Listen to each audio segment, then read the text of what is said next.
Muito obrigada, Sr. Presidente. Retribuo os cumprimentos, é uma prática recorrente, diária, diria eu.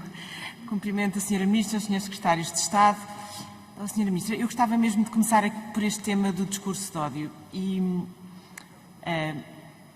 É um tema sensível e eu acho que todos corremos o risco de ser interpretados de uma maneira ou de outra, particularmente também a partir do partido de onde vimos, mas é de facto com honestidade que lhe coloco as questões do CDS sobre este tema. Porque a Sra. Ministra acabou de dizer, e subscrevo inteiramente, o discurso de ódio nas suas múltiplas formas é um tema que ocorre pelo mundo todo, infelizmente, agudizado, e Portugal também segue essa tendência, quer, digamos assim, na vida real, quer nas redes sociais. E sim, parece-me que tem que ser um tema trazido para a agenda pública, sobre isso não tenho qualquer dúvida, e acompanho-a em tudo aquilo que é a necessidade de desocultar a existência desse problema e de lidar com ele frente a frente. Agora, também acho que a Sra. Ministra, e acho que o traduziu no seu discurso, sabe que é de facto um tema sensível de tratar e que se presta até a todo o tipo de ações que podem ser contraproducentes em relação ao próprio combate, no limite exacerbando o discurso de ódio em vez de o refriar. E é por isso que me preocupa, não me preocupa, mas acho que vale a pena conversarmos sobre este assunto também neste momento, ainda antes da preocupação propriamente dita existir.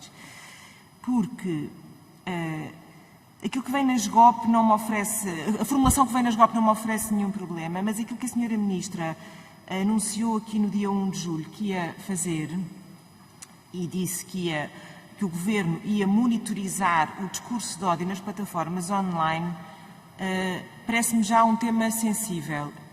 É tão relevante o conteúdo da sua preocupação quanto a sensibilidade da abordagem que for escolhida para o fazer. Todas estas palavras são palavras difíceis, porque remetem para coisas que nem sempre são fáceis de aceitar. Ter um governo a monitorizar não é uma coisa evidente, porque automaticamente pode ser lido como patrulhar as redes sociais. A própria definição do que é um discurso de ódio é variável, não é um conceito sequer academicamente fechado, nem eticamente fechado, Sra. Ministra. Já se têm passado dentro destas portas desta Assembleia expressões que eu acho que se encaixariam, por exemplo, no que é a promoção de um discurso de ódio. E por isso, Sra. Ministra, a minha preocupação é esta. A Sra. Ministra diz que vai lançar um concurso para esta monitorização e eu gostava-lhe de perguntar exatamente em que termos é que isso vai ser feito e quais são as cautelas que vai imprimir na definição desse caderno de encargos. Muito obrigada. Muito obrigado, Sra. Deputada. A palavra à Sra. Ministra.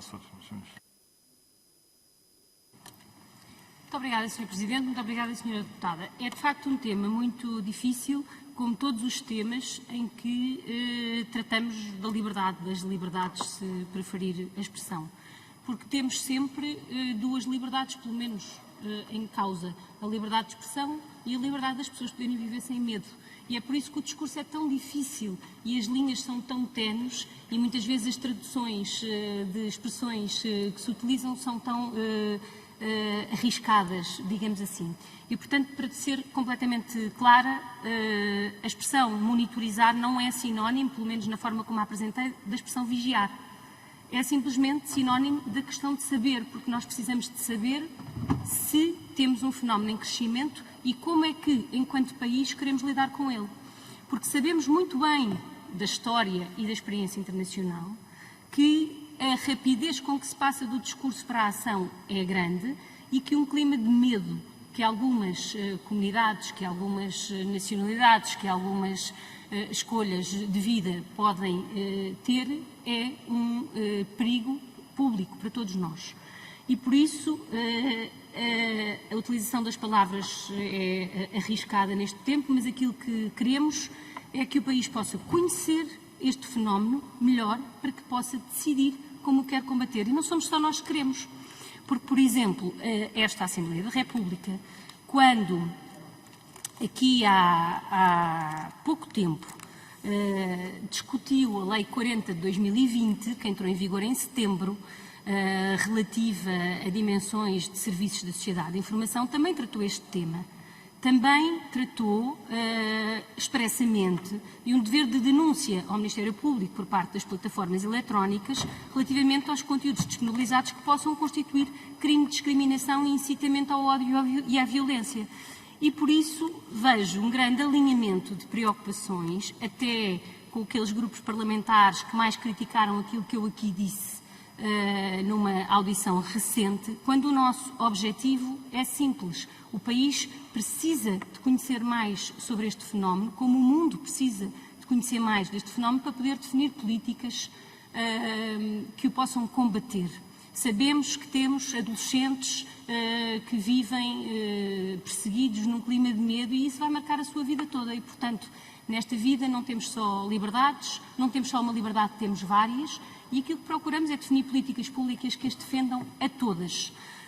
Queria dizer que não creio que possamos em Portugal, com raras exceções, dizer que vindo de que partido vier podemos olhar para este tema de forma distinta. Acho que temos a obrigação de, enquanto país, conhecer melhor este fenómeno e quando, ainda há pouco aqui respondi sobre medidas de combate à violência doméstica, não quis ocupar espaço nenhum, de autoridade nenhuma, a não ser a da obrigação que eu tenho neste momento, que é definir políticas de combate àquele tipo de violência em concreto. E também considero que tenho a obrigação de definir políticas de combate ao discurso de ódio e que para isso precisamos de conhecer cientificamente melhor o que se passa em Portugal. Muito obrigada. Obrigado, Sr. Ministro. A palavra à Sra. Deputada Afonso.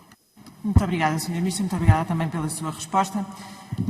Gostava de falar agora sobre esta novidade deste ano do Orçamento com Perspectiva de Género. E gostava, para a partir daqui, fazer algumas considerações sobre a promoção da igualdade de género e até como a Sra. Ministra sugeriu, no espírito colaborativo para melhorar este primeiro exercício e este primeiro instrumento.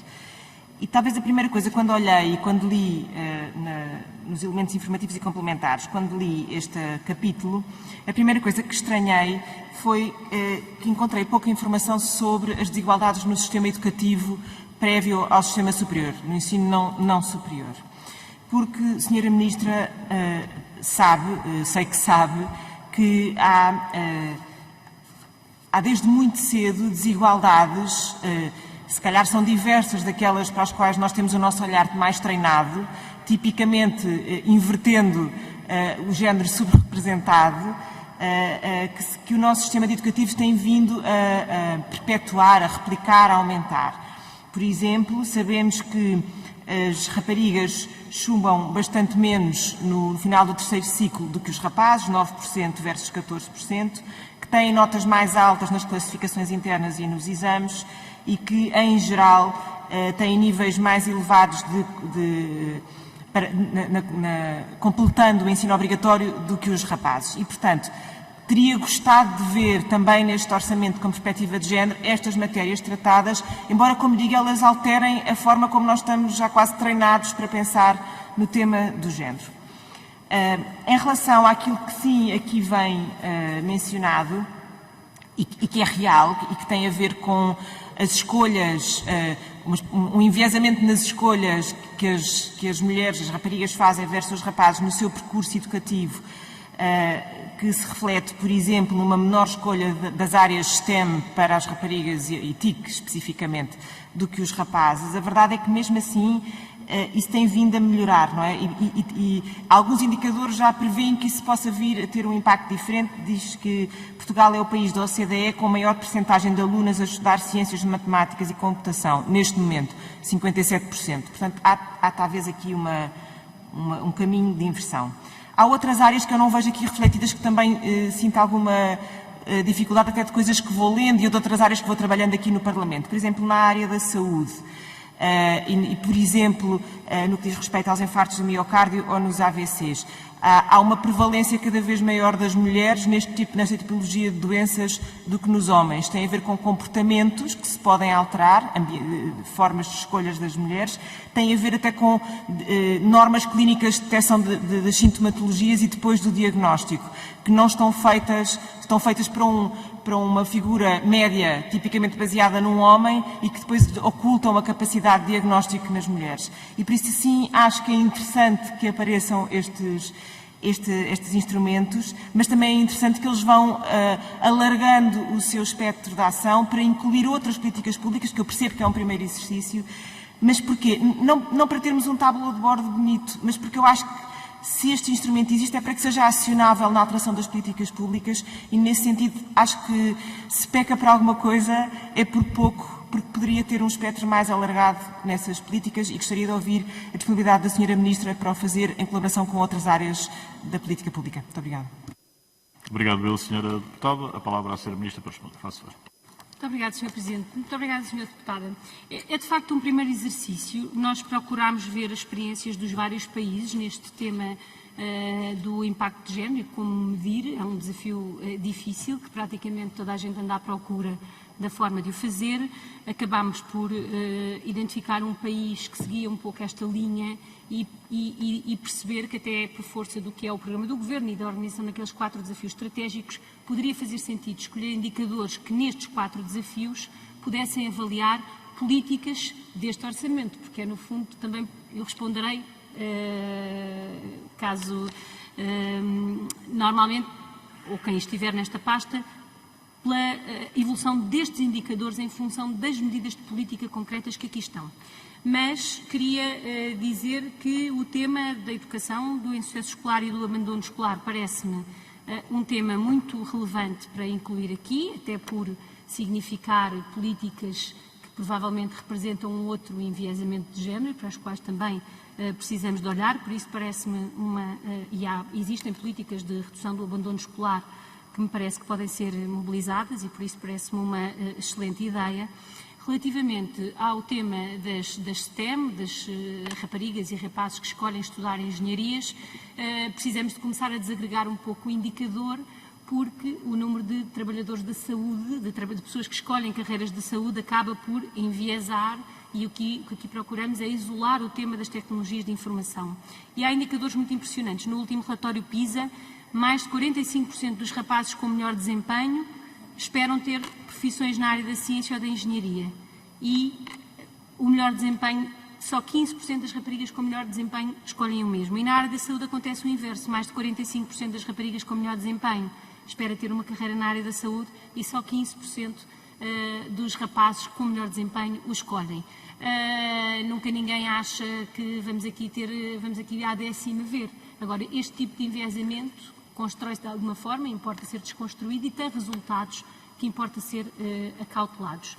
O tema da saúde implicaria aqui uma associação a uma política específica dirigida, que acho que ainda não temos, dirigida, por exemplo, a determinadas doenças, que ainda não temos aqui a capacidade de ir a esse detalhe para medir. De qualquer maneira, assumo aqui mesmo como um primeiro exercício, que acho que a todos aqueles que, no fundo, aprovam legislação, definem políticas públicas, e não é só o Governo que o faz, é um exercício que podemos continuar a melhorar. Sendo certo que, neste tema, ou ele é interiorizado pelos serviços públicos, ou ele fica só no espaço de intervenção de um membro do Governo ou de um deputado qualquer que ele seja, e sabemos que não são muitos os que, à partida, têm propensão para se preocuparem com estes temas e, por isso, também na formação para a administração pública desenhada no âmbito da estratégia de modernização da administração pública passou a existir um módulo específico dedicado a este tema, para que podemos saber responder por ele e ver por onde é que podemos melhorar. Muito obrigada, Sra. Deputada.